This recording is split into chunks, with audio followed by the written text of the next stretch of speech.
tukakaa na kuzizungumza neema hizo mara kwa mara, tutupelekea kuzithamini neema hizo na kuzisimamia kwenye familia zetu na vizazi vyetu,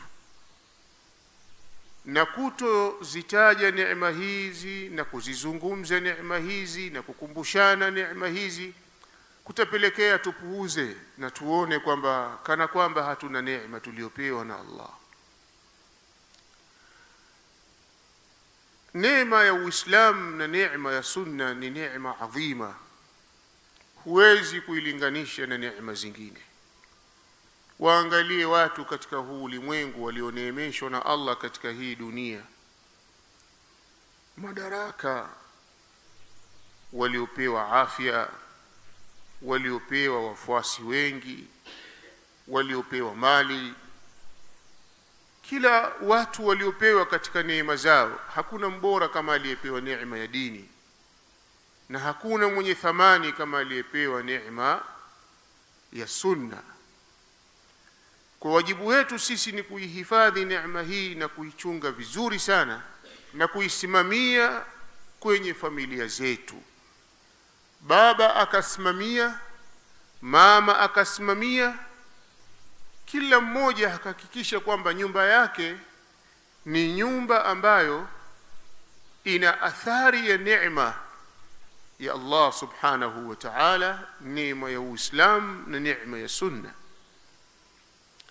Hata mgeni akija nyumbani kwako akakaa siku moja, basi aione ile athari katika kila upande, avutiwe na mazingira yenu mnayoishi katika nyumba.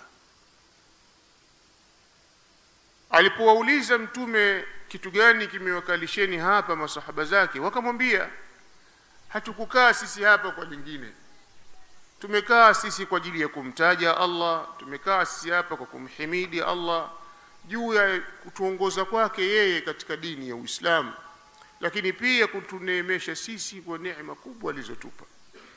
Mtume akawaambia, Allahumma ajlasakum illa dhalik, ninakuapisheni kwa Allah, hivi hamkukaa hapo isipokuwa kwa ajili ya hilo tu?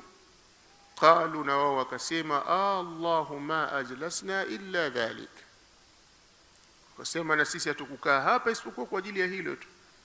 Wakamuapa Allah juu ya hilo.